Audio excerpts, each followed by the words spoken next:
Hello, everyone. Thank you for volunteering to work with our fourth and some fifth grade Portage students. We are finding that we cannot meet all of their needs with a lot of missing work. And so you're going to help us and support that with our students. So what I wanted to do was just share a little bit of information with you about how to navigate through Schoology. I know you're the experts with Schoology, probably way more so than I am, and with Zoom, but at least how to find information. So I'm going to go ahead. My name is Becky Haar. I am a fourth grade teacher typically at Sibley Elementary. I have had some of you at Sibley, but I have been in the district for, this is my 30th year teaching. And I share fourth graders with Kimbra Dimmick, and she teaches fourth grade typically at Greenvale. And so you'll be working mostly with our students. And then we have two fifth grade teachers, Gail Cole and Brett Rauch. And some of you may also be working with some of their students. So I'm going to go ahead and share my screen with you and just show you a couple of places where you can find information. So as I share my screen with you, the first thing I wanted to do is I know that you have Schoology. Our students are specifically looking for this red schoolhouse. They know how to navigate this every day. But what I do want to show you is we have lots of folders in here. The one really that you need to worry about or students are in every day is this Portage by the week. It is organized by week in reverse chronological order. So for Portage week 8, November 2nd through the 6th, each folder has a specific day in it. So if I look at Monday, November 2nd, they'll always have a literacy folder and always have a math folder. Those are probably the two that you're going to be concerned with. We really kind of are looking at those core areas. So for math, if they open that up and then again click on the assignment, you'll notice that there are two boxes that appear. If the student starts with me in the morning with math, their box for the morning will be blue. If they start with Mrs. Dimmick in the morning, their box would be yellow. So they have two boxes. If they're in my class, they're a blue box in the morning for your assignments and a blue box for assignments in the afternoon. If they're assigned to Mrs. Dimmick, they have a yellow box for the morning, yellow box for the afternoon.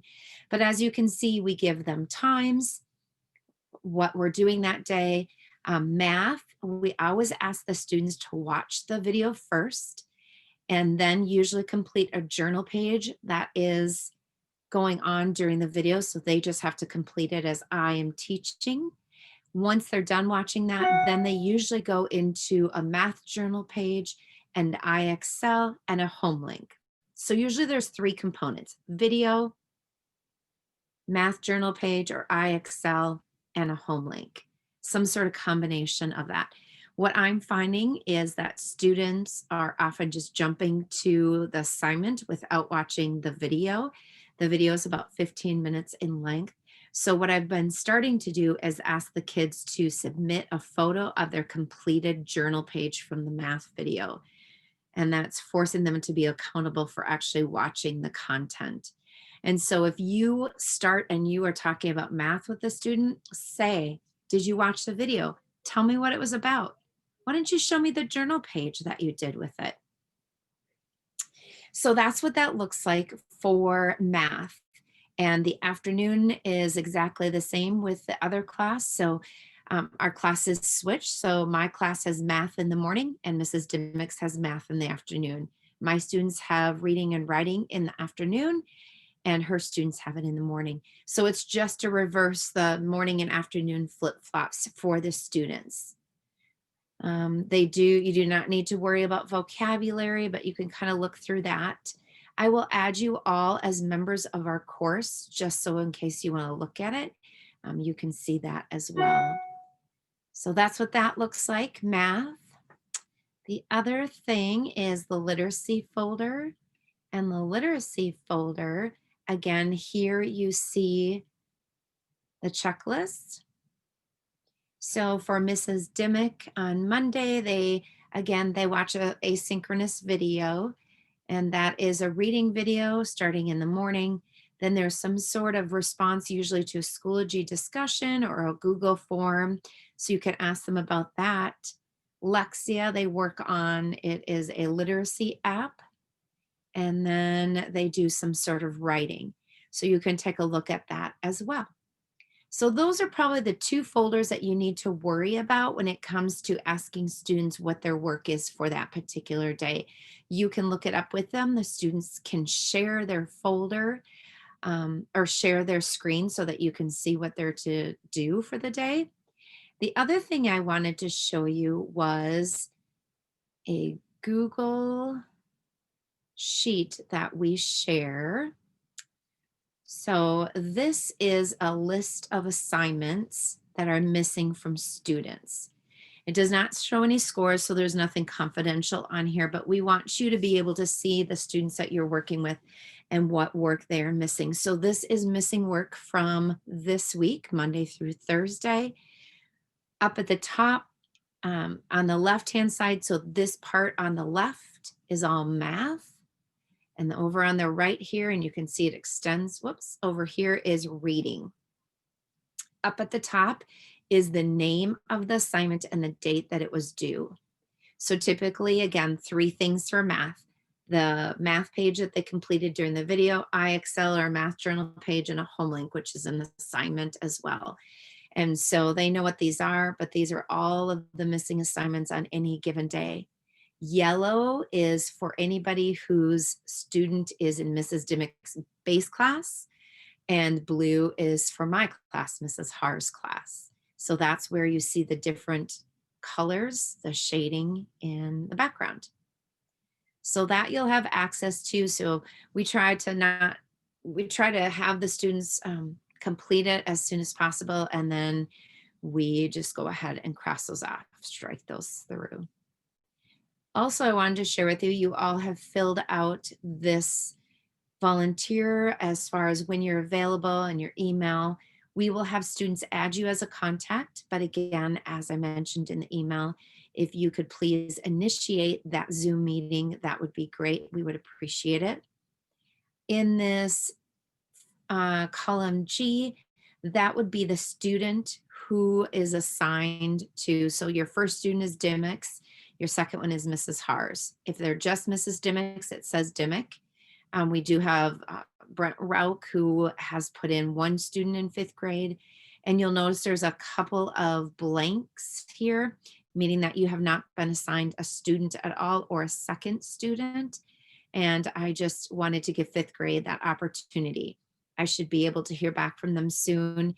If they feel they don't need that, I will probably take some of the second column students in I and move them over. So don't worry, we have plenty for everybody to do, but those are your placements of your students and the time.